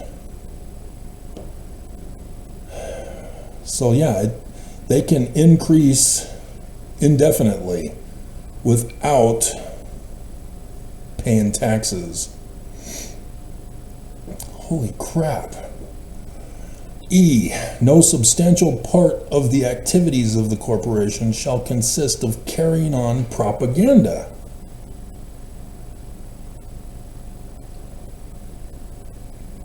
Um,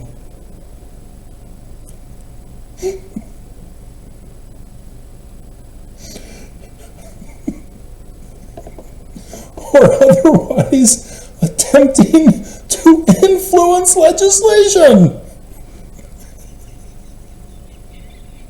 within the meaning of Section 501c3.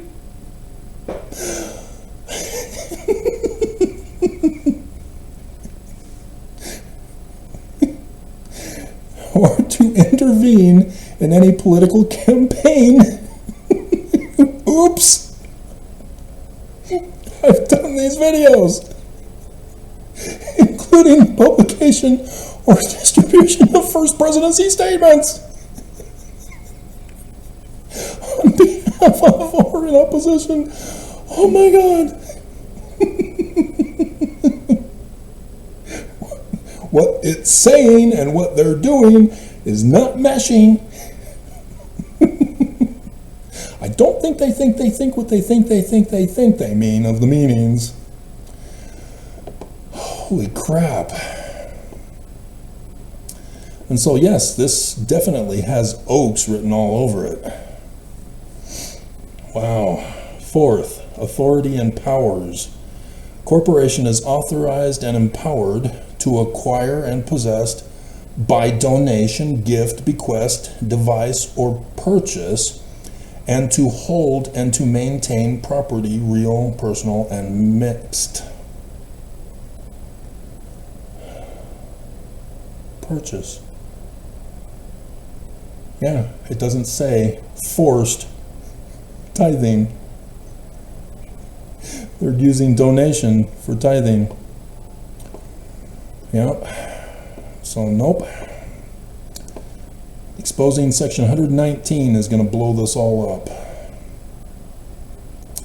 To grant, sell, convey, rent, or otherwise dispose of real, personal, mixed property. To borrow money and to give written obligation therefore and to secure payment.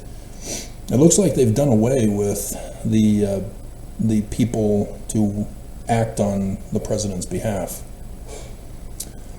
That seems to have been done away with here, but we still got 3 more pages, I think. To enter into contracts and be contracted with. To sue and be sued. As a spiritual body, the church is not a juridical entity. Okay. And so, yeah, their claim now just got destroyed with letter E. To plead and to be impleaded in all courts of justice. Again, their claim not justified. To exercise all other powers and take all other actions as may be directed or indirectly in furtherance of the purposes of the corporation and not in violation of applicable law. Oops. Fifth, incumbency and succession. The individual deemed and created a body politic and a corporate soul with perpetual succession in regards to the corporation. The incumbent, pursuant to the law, shall be whoever holds the office of president of the church, who shall be deemed to be successor of the corporation's incorporator in the event of a vacancy in the office of the presidents of the church for any reason, including such an individual's death, excommunication, resignation, or release from office, or getting arrested. This is really disturbing me. I'm not liking that. Practices and polity of the church, the president, or if there be no president, then the president of the quorum of the 12 apostles of the church, or in the absence or incapacity of foregoing such other member of said quorum as may be designated by that quorum to act as the incumbent. So yeah, nobody else is allowed in, only the quorum are to be selected for the president. That's what that just said. The previous one said others may be in circumstances. But now they said no. Only the quorum of the 12 can succeed to be president.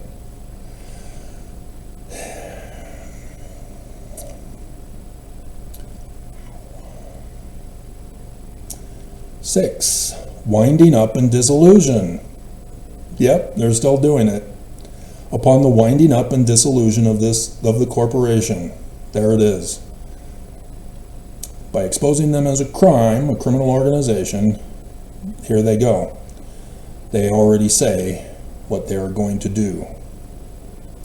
After paying, and they're quoting it, meaning, but putting in 501c3, IRS, or Internal Revenue Code, purpose of the, let's see, has made best for the purpose of the church as determined by the incumbent in accordance with the Revelations rights. Revelations, there it is. Boom, got them. Section 107, 91, and 92.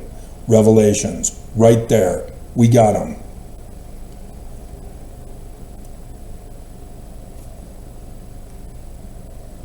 Got them. If upon the winding up and dissolution of the corporation, after paying or adequately providing for the corporation's debts, obligations, corporation has assets situated in a country other than the United States of America, then as and to the extent required by the laws of such other country, such net assets shall be distributed to one or more legal entities. Boom! The revelations that they put themselves in, which is fruit of the poisonous tree, but is the solution for the problem. They put one, you dared put one or more legal entities that have established their tax-exempt status. The judge is the legalized process to transfer it of such other countries to be used exclusively for charitable, educational, and religious purposes. Exactly. For Zion, within the meaning of the Internal Revenue Code. Seventh, compliance and corporate governance to facilitate compliance with local laws.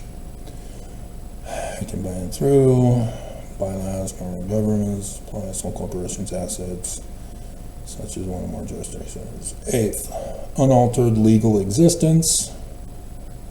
Nothing in these amended and restated articles shall be deemed to alter or modify in any manner the corporation's continued existence. Upon the winding down, or judicial personality as a corporation sole, duly organized and governed by applicable Utah law. You're contradicting yourself in your own document. Registered agent, number 9. The name of the person that is serving as the registered agent of the corporation is the Corporate Agent Services, LLC.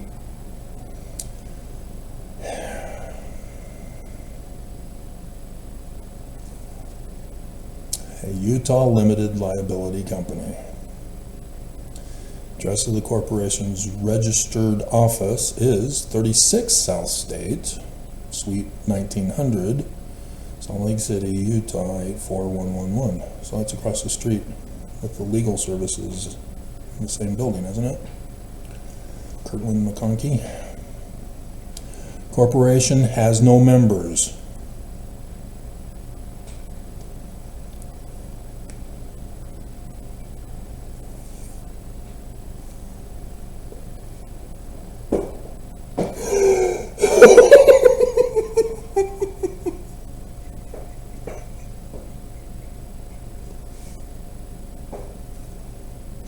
I did not read that wrong.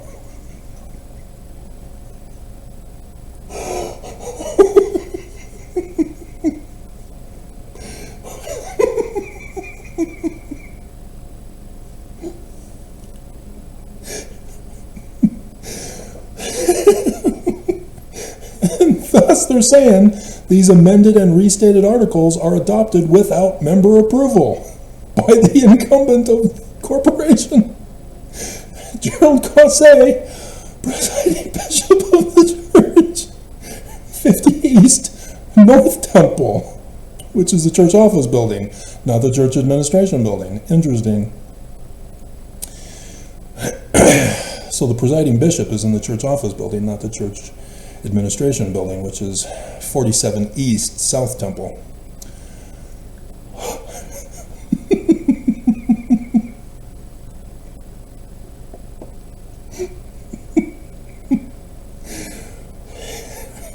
And so the bishops are the incumbents now. So yeah, they are the official bagmen. Oh my God. The name of the corporation shall be the Church of Jesus Christ of Latter-day Saints. The corporation has no members. Brilliant! For that, we're done.